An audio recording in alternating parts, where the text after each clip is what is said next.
Suicide Squad Kill the Justice League releases this May. Probably. This is the continuation of the Batman Arkham franchise, a series that I love, and we're finally being introduced to this universe's version of the Justice League and who knows what else. While trapped in the darkness between delay after delay, I've been thinking a lot about what could happen in this story. How will it unfold? Who will die? What are the implications for Batman and future games in the series? And where's Aquaman? In this video, I want to propose a couple of irresponsible predictions for this game's story. This is going to be a leak-free video since I haven't actually seen any of the leaks, although overall rumors have seeped into my ears. So these are ideas that I'm basing only off of the 4 trailers we've seen so far, game details released by the studio, and DC Comics' overall media strategy. With that said, let's have some fun and delve into 5 insane story predictions that won't come true. Probably. Red Hood returns. For a game already stuffed with 4 playable characters, the entire Justice League, Amanda Waller, Brainiac, and a number of other villains, it seems unlikely that Rocksteady would cram much more into this already dense story. But if there's one other character who Rocksteady would feel the responsibility to include in their follow-up to Arkham Knight, it's Jason Todd. Besides Harley and Waller, we've already seen the Arkhamverse Batman and Penguin. There's even an Easter egg to the Riddler in one trailer, and knowing this studio, I'm sure there will be 1,000 more Arkham references throughout the game. And while a good Eggy Boy is fun, there are some unresolved plot threads from Arkham Knight that could be picked up in Suicide Squad. Arkham Knight left fans with one infamous question. Who the hell is that? Batman faked his own death, then when the city thinks he's gone, a mysterious bat-like figure emerges to fight crime. Is that Bruce Wayne? Is he using fear toxin? Is that Azrael? Arkham Knight ends on such a cliffhanger, and I feel it never properly resolved the conflict between the titular villain and Batman. The game largely sidelined Red Hood at the end to focus on Batman's internal conflict with the Joker. The last we see of Red Hood in the main story is when he arrives to snipe Batman's handcuffs off in the finale, and in the post-game DLC, it's revealed he's operating as a vigilante in Gotham. We know he becomes the Red Hood, and since we see him killing people, it's clear he's continuing down a non-Batman approved path. With Batman returning in Suicide Squad as a mind-controlled maniac, this could be the perfect opportunity to finally give fans some closure with their shared storyline from Arkham Knight. There's a shot in one trailer of someone pointing a gun in Harley's face as she lay on the ground. Now this arm couldn't be more vague. Just black armor, but couldn't that be Red Hood's armor? It does have an Arkham-y feel to it, more in line with Jason's post-game Red Hood costume without the jacket. Now, I'm just flying by the seat of my pants here, but could that scene be Red Hood finally seeking his revenge? Joker is long dead in this universe, but Harley was there when Jason was being tortured. She's as good a consolation prize as he can get. However, the game can't just have its most marketable playable character be slaughtered, so I think it's possible that Red Hood enters into the game wanting to take revenge on Harley, but ultimately aligns with the Suicide Squad for the sole purpose of rescuing Bruce. Think about it. The criminal killer, Red Hood, forced to team up with criminals. There could be something real juicy about that dynamic.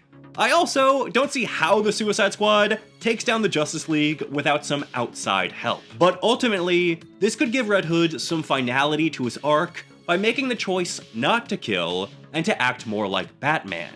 Maybe he and Bruce could finally get some closure by the end if all goes well. Lex Luthor strikes again. I think it's safe to say that Lex Luthor is a truly awful guy whose arrogance consistently causes his downfall. He's usually the smartest guy in the room, so that attitude is somewhat understandable.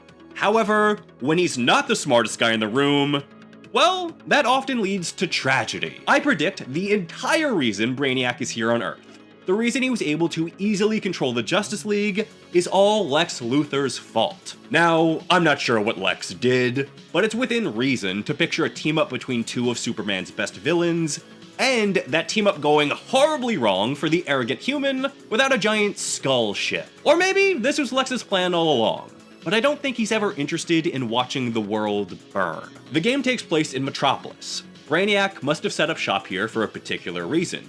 In one trailer, we see LexCorp, and not only are the Suicide Squad members there, but so is Amanda Waller. That's extremely unusual. The entire point of the Suicide Squad is to get their hands dirty so Waller doesn't have to. Why would she trek into the war zone? We notably haven't seen Lex himself in any promotional material, so I think this could go one of two ways. The first is that Lex is going to team up with the Suicide Squad. He made some deal with Brainiac that went south, and now he wants revenge. He comes in and essentially acts as their Batman by giving them unlimited resources, particularly when it comes to fighting Superman. You have to fight Superman in this game, you've just got to. But how the hell can these four fools take down the Man of Steel? Lex Luthor could give them kryptonite, which is fine, but something more exciting would be their own war suits to battle with. The second option is that Brainiac and Lex have fused together. As insane as that sounds, I actually think it's the most likely of the two scenarios. We haven't seen Lex in any promos, but notably, we haven't seen Brainiac either, and he's the main villain. I don't think that's ever happened in marketing for any superhero media ever. What are they hiding? Well, maybe this! The Arkhamverse likes to borrow a lot from the DC animated universe of the 90s and early 2000s. There just so happens to be a story involving Amanda Waller and a Brainiac-infused Lex Luthor from that universe. I have no idea what this Lexiac would be after, but if this game is gonna have Superman and Batman killing people, I think anything goes. Would this be completely bizarre? Absolutely. But this game's marketing is all about being kooky and off the rails. What's more insano mode than this? Superman and Wonder Woman have beef. As terrible as my first two predictions were, it's about to get even more outlandish and based on nothing but the most minimal evidence. Welcome to irresponsible speculation. I think in this game's continuity, Superman and Wonder Woman aren't on good terms even before the Brainiac invasion. I don't know how far back it goes, but I think there is some bad blood. What's my reasoning for this? Well, here it is. Did you catch it? Let me slow down, and there! What is that? A poster of just Wonder Woman on a building in Metropolis? Doesn't that seem bizarre to you? That's like if Central City had a massive mural of Batman. In my headcanon, I've always figured the citizens of cities view superheroes almost like how we view sports teams. This is like a Yankees poster hanging proudly in Boston. It just doesn't feel right. So obviously, this could be a whole lot of nothing, just some random background decoration from a trailer that may not even be in the finished game. But we're here to have a goof, and I think this is worth exploring because Wonder Woman is the only hero we've seen who isn't infected by Brainiac. Why is that? Well, we also know that Metropolis is ground zero for Brainiac's attack. Maybe he got to Superman first, who then lured the rest of the League to town, except Wonder Woman, who didn't come because they have some unresolved dispute. Now, what could that be? I don't know. The tone this game's going for seems all over the place. They could make jokes out of these characters, or they could be really respectful toward the source material. If they're going the jokey route, something that I'd really hate, but it feels like everything has to be a joke now, the beef could be that Wonder Woman has become the most popular superhero, and Superman got jealous. Terrible, I know. A more realistic version would be that maybe Superman and Diana got into an argument over how to handle a critical situation based on their own moral codes. These are all just terrible ideas, but it's hard to guess when we know nothing about these versions of the characters. My overall point is, I think there might be a bit more to the fighting we've seen in the trailers. Obviously, Wonder Woman is one of the few Justice League members who could go toe-to-toe with Superman, but I think the story needs to add another layer to make her inclusion in the game interesting. Otherwise, we'll just get a lot of Diana moaning about needing to save her friends. A justified response, but maybe not the most compelling one. Time will tell what happens with her.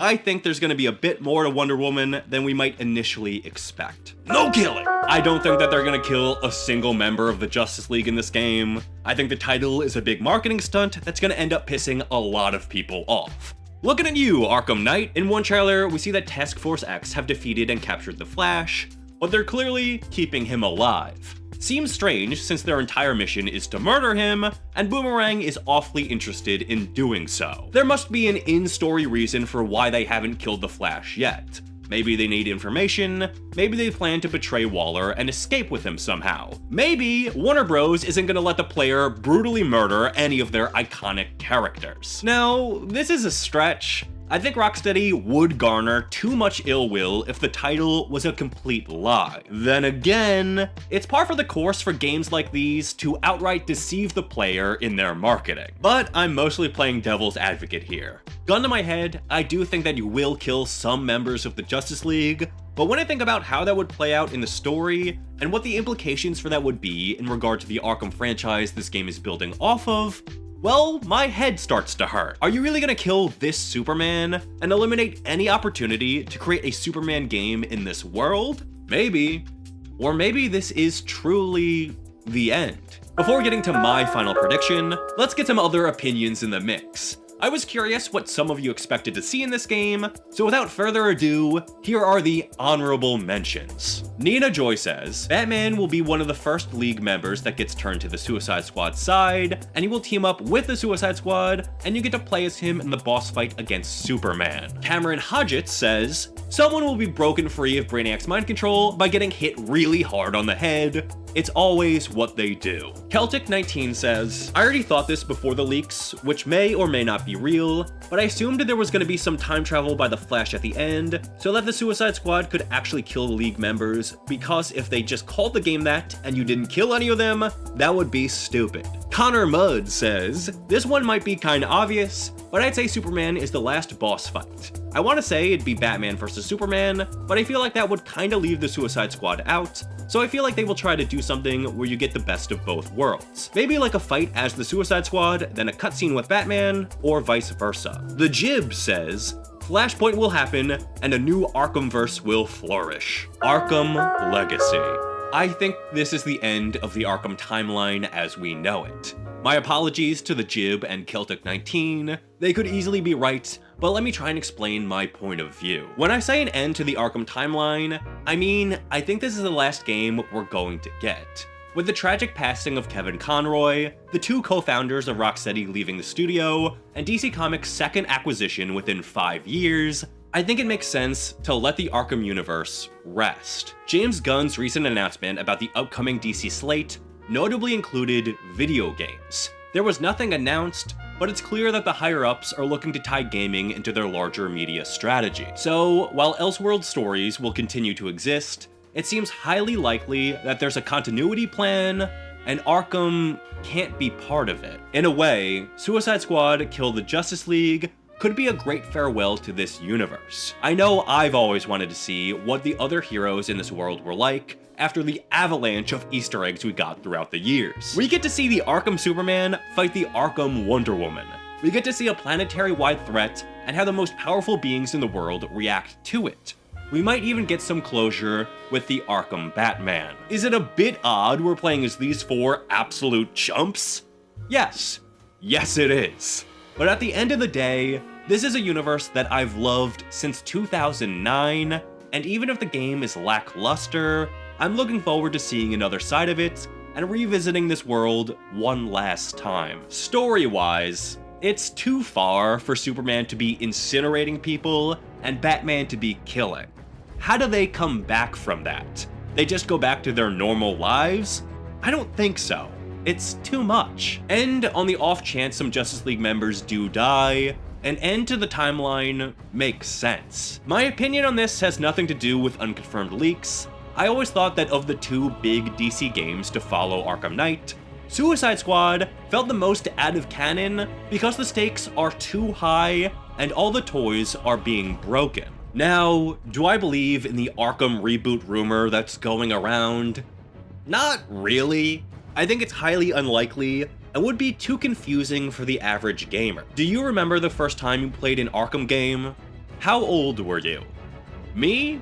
I was 14, and my knowledge of reboots, canon, alternate continuities, etc. was pretty much non-existent. 14-year-old boys are Batman's bread and butter. Whether we like it or not, as we age out of the target demographic for these types of games, they're not going to be made for us anymore. A 14-year-old boy today would have been 6 when Arkham Knight came out. The next generation that DC wants to tap into doesn't have as strong of a connection to the series as we do. What would be the point of an Arkham reboot? Why not just start a brand new Batman series without trying to balance pleasing existing fans with bringing in new ones? Maybe I just don't got the big juicy business brain, but it seems much simpler to just start from scratch. Arkham fans will play a new Batman game if it's good, and there's nothing wrong with falling in love with a new series. Arkham will always be there, if you buy physical copies. But most importantly, a new series makes it easier for others to discover this character and fall in love with his insane world like we all did years before. That's the wonderful thing about superhero storytelling to me. There's always a next generation with their own jumping on point. So, to be honest with you, while I would have loved an Arkham Origins trilogy or a direct sequel to Arkham Knight, I don't think it's in the cards. But that's okay. The games we've got are some of the best ever made, and I'm looking forward to what Suicide Squad will bring to the table, and whatever the hell comes after that. Do you think any of these predictions will come true? Is there anything here that you'd like to see? Please let me know your own predictions in the comments. I'll be back when Suicide Squad Kill the Justice League releases. Fingers crossed it's good. Thanks for watching, and take care.